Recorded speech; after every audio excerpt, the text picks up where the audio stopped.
गुजरात के अरेबियन सी कोस्ट पर डुमस बीच दिन में बहुत सुंदर लगता है, लेकिन रात होते ही यह कुछ और ही भयानक बन जाता है। काली रेत जो किसी और रेत जैसी नहीं है। कहते हैं कि उसमें मरे हुए लोगों की राख मिली हुई है, जो इस बीच के हॉन्टेड पास्ट की लगातार याद दिलाती है। जैसे ही अंधेरा छाता है, हवा भारी हो जाती है, हवा की आवाज दुख भरी लगती है और समुद्र की लहरें संगीत से ज्यादा वार्निंग्स जैसी लगती हैं।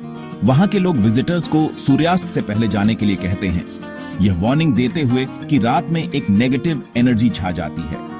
अजीब रोशनी, बिना शरीर के हंसी और देखे जाने का डरावना एहसास, ऐसी कहानियां बहुत हैं। यह बीच सुपरनैचुरल चीजों का एक स्टेज बन जाता है, जहां हमारी दुनिया और दूसरी दुनिया के बीच की लाइन लगभग डिसअपीयर हो जाती है। सूर्यास्त के बाद ड्यूमस बीच पर चलना एक जीती जागती हॉरर स्टोरी में कदम रखने जैसा है। आपके पैरों के नीचे की रेत एक ग्रेवयार्ड जैसी लगती है। हर कदम यहाँ भटकने वाली आत्माओं की याद दिलाता है। ये कमजोर दिल वालों के लिए जगह नहीं है। यहाँ हवा में जो फुसफुसाहटें हैं, वे सिर्फ कहानियां नहीं हैं, वे वार्निंग्स हैं। Dumas beaches haunted reputation Hindu cremation ground के रूप में इसके इतिहास में है। सदियों से शवों को उनके अंतिम संस्कार के लिए यहां लाया जाता था। उनकी राख काली रेत में मिल जाती थी। बहुत से लोग मानते हैं कि जिन लोगों का अंतिम संस्कार किया गया था, खासकर वे जिनका काम अधूरा रह गया था, उनकी आत्माएं यहीं फंसी हुई हैं, आगे नहीं बढ़ पा रही हैं। वहां के लोग इस सच्चाई के साथ जीते हैं, स्ट्रिक्ट रूल्स का पालन करते हुए। रात में कभी भी समुद्र की तरफ पीठ न करें, कभी भी मिस्टीरियस कॉल्स का जवाब न दें और रात में कभी भी अकेले बीच पर न चलें। यह सिर्फ अंधविश्वास नहीं है, ये सर्वाइवल लेसन्स हैं जो ईरी एनकाउंटर्स की कई पीढ़ियों के बाद पास हुए हैं। पवित्र जगह से टूरिस्ट स्पॉट में बदलने से आत्माएं और ज्यादा डिस्टर्ब हुई हैं। काली रेत सिर्फ मिट्टी और राख से ज्यादा है। यह दर्द, यादों और बेचैन आत्माओं का भंडार है। यहाँ अतीत कभी पूरी तरह से नहीं जाता, यह रहता है, रात होने का इंतजार करता है।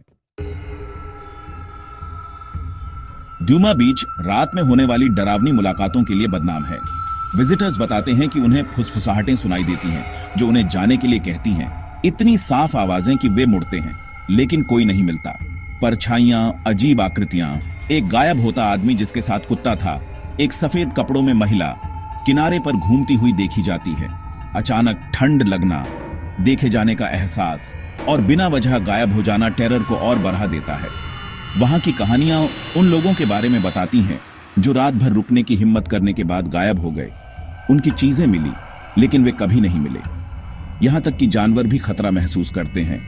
कुत्ते खाली जगहों पर भौंकते हैं, रोते हैं या डर कर भाग जाते हैं। डर बहुत गहरा है, इंसानों और जानवरों दोनों को होता है। डुमास में सुपरनैचुरल सिर्फ एक कहानी नहीं है, यह एक एक्सपीरियंस है। बीच का अंधेरा सिर्फ परछाइयों से ज्यादा छुपाता है। यह ऐसे राज छुपाता है जो शायद कभी उजागर न हो। डुमा बीच की लेगेसी सदियों के डर, ट्रेजेडी और अनजानी बातों पर बनी है। इसका हॉन्टेड होना लैंडस्केप में बुना हुआ है, खुला, इनएस्केपेबल और हमेशा मौजूद। पैरानॉर्मल इन्वेस्टिगेटर्स और थ्रिल सीकर्स सबूत ढूंढने आते हैं, अक्सर अपनी कहानियों के साथ लौटते हैं। असली टेरर बीच की साइकोलॉजिकल पकड़ में है, जहां हर आवाज और परछाई एक खतरा बन जाती है। यहां नेचर के नियम रुके हुए से लगते हैं और रियलिटी नाइटमेयर के साथ घुल मिल जाती है।